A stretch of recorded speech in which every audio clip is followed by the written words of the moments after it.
Partido Trabalhista Brasileiro, PTB, através de seu presidente, Roberto Jefferson, e de seu secretário jurídico, Dr. Luiz Gustavo Pereira da Cunha, apresentou ao presidente do Senado, Rodrigo Pacheco, um pedido de impeachment de Luiz Roberto Barroso, ministro do Supremo Tribunal Federal e presidente do Tribunal Superior Eleitoral. No pedido, o PTB explica que ministros da Suprema Corte são proibidos, por lei, de exercer atividade político-partidária, mas o ministro Luiz Roberto Barroso vem fazendo isso de forma pública e reiterada. No pedido, o partido explica ainda explicitamente que não cabe ao presidente do Senado fazer julgamento prévio dos pedidos de impeachment de ministros do Supremo Tribunal Federal, impedindo sua apreciação pela Casa, como vem sendo feito pelo presidente Rodrigo Pacheco.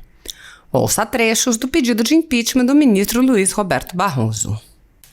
O denunciado, ocupante do cargo de ministro do Supremo Tribunal Federal, praticou conduta passível de atrair a incidência de crime de responsabilidade nos termos da lei. Na espécie, vislumbra-se a prática do crime de responsabilidade cometido por ministro do Supremo Tribunal Federal, previsto no artigo 39, itens 3 e 5 da Lei do Impeachment. Artigo 39. São crimes de responsabilidade dos ministros do Supremo Tribunal Federal. 3. Exercer atividade político-partidária. 5. Proceder de modo incompatível com a honra, dignidade e decoro de suas funções. A seguir, são elencados os fatos que motivam o oferecimento da presente denúncia: exercício de atividade político-partidária e atuação incompatível com a honra, dignidade e decoro de suas funções de ministro do Supremo Tribunal Federal. Encontro com líderes partidários para articular e criar frente contra o voto impresso. Manifestações públicas contrárias ao voto impresso que extrapolam a competência do cargo que ocupa e os limites institucionais. Matéria típica do Poder Legislativo. Interesse pessoal que extrapola as funções do cargo que ocupa.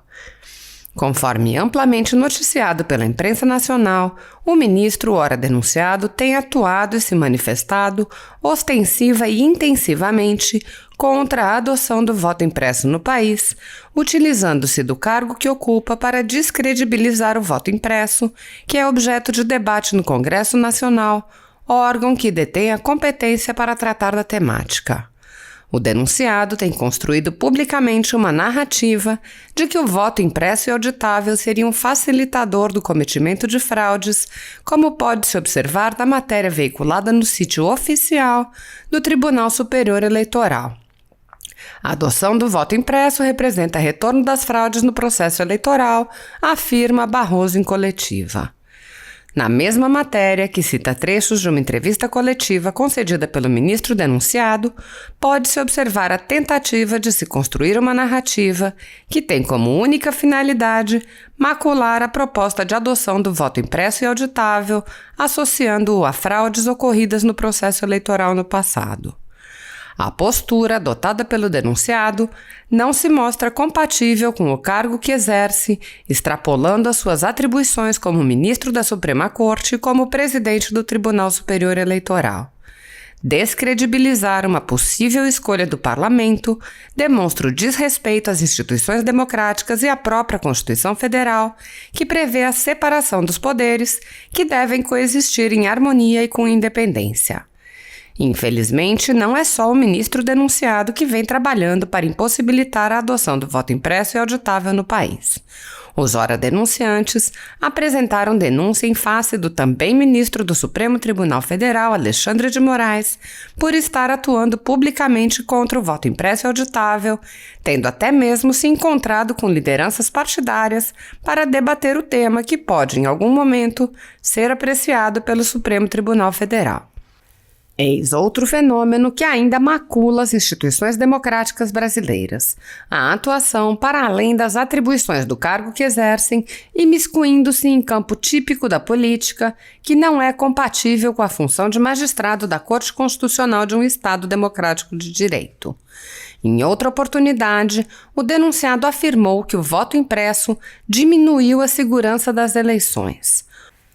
O denunciado faz afirmações carentes de qualquer respaldo fático, sempre buscando fortalecer a sua narrativa de que o voto impresso e auditável é inseguro e que resultará em fraudes, tentando arrebanhar apoio público em defesa da sua vontade pessoal. Ora, o que diz o presidente do Tribunal Superior Eleitoral e também ministro do Supremo Tribunal Federal tem peso e potencial de influenciar na construção da opinião pública. Não pode o denunciado, utilizando-se da credibilidade da projeção que o cargo público que exerce, atuar na seara política, extrapolando as atribuições do seu cargo. O denunciado tem se manifestado publicamente de forma contrária ao voto impresso. Ora, isso é matéria reservada ao Parlamento, não cabendo a ministro da Corte Constitucional se manifestar previamente quanto ao tema, que será debatido no Congresso Nacional.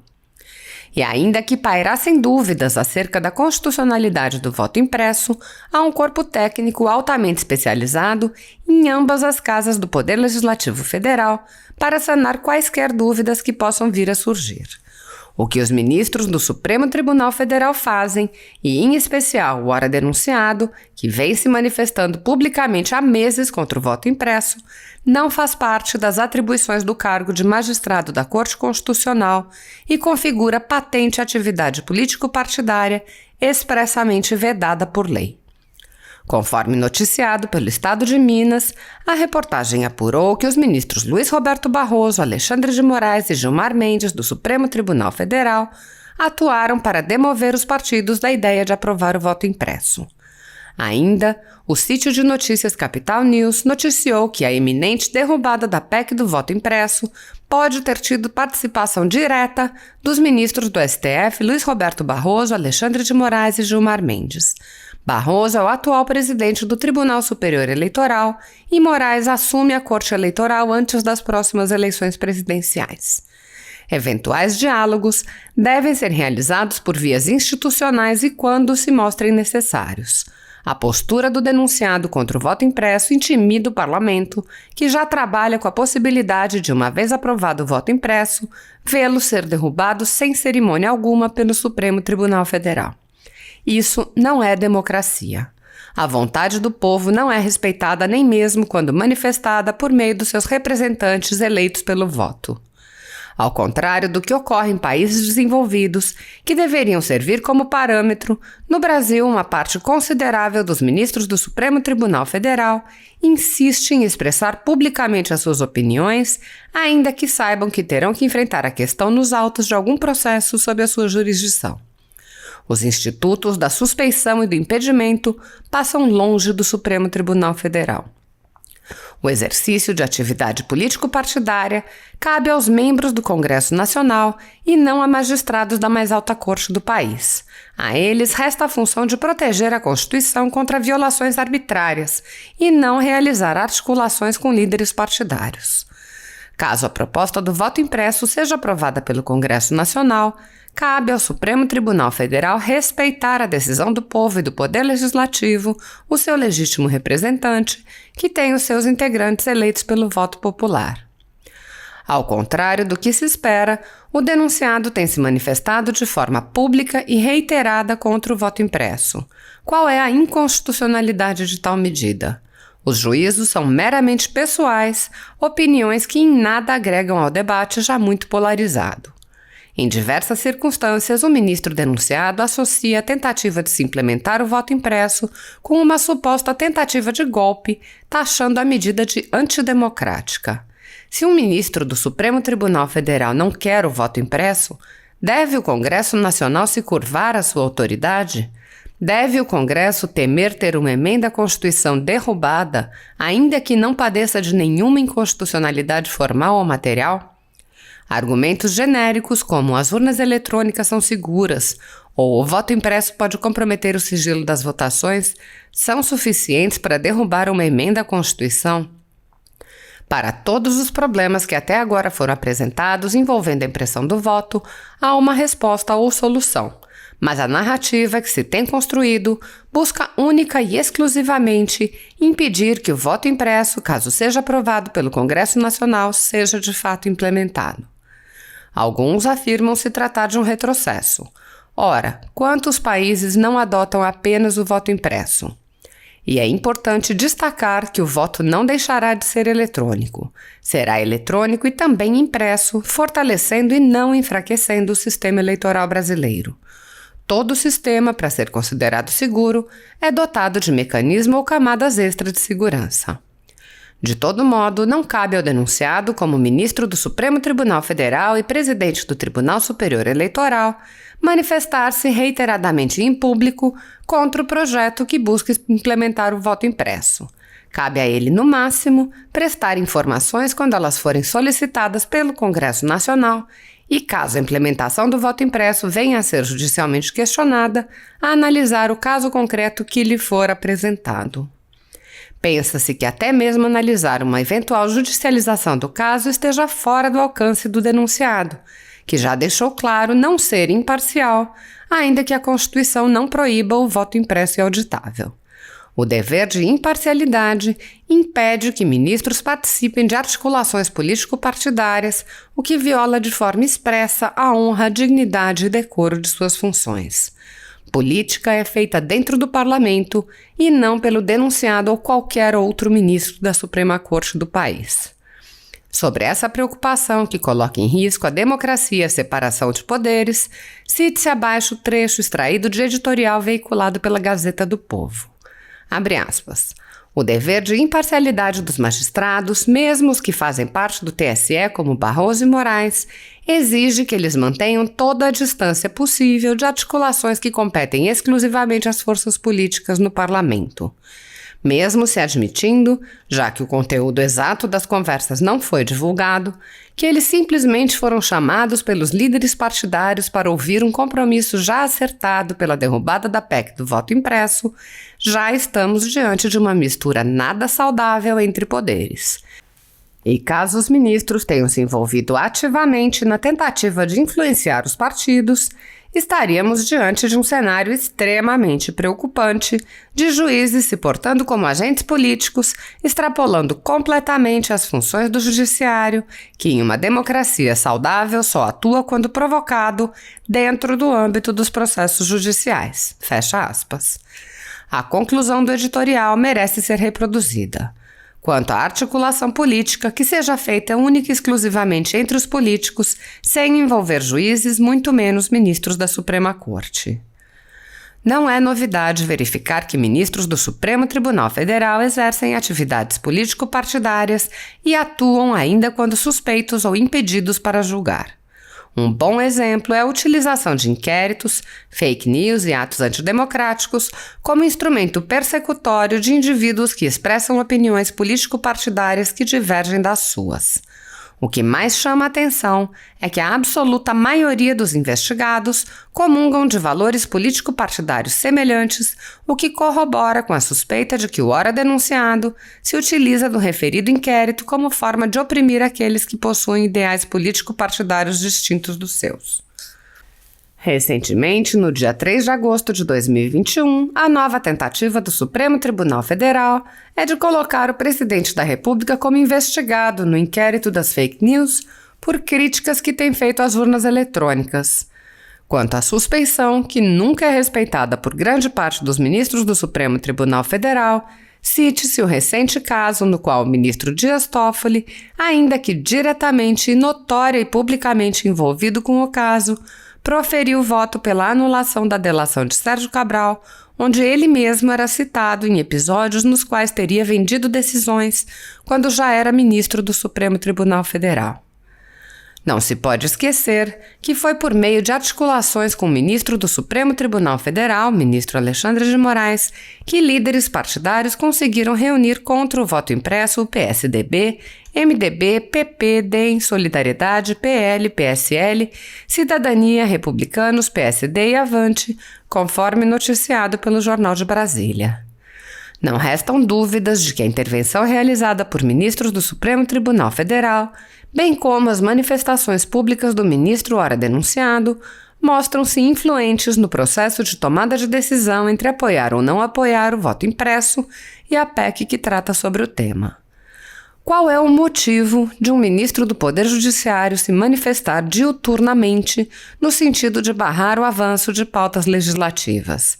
Isso não faz parte de suas atribuições como ministro, sendo típica conduta político-partidária vedada pela lei do impeachment.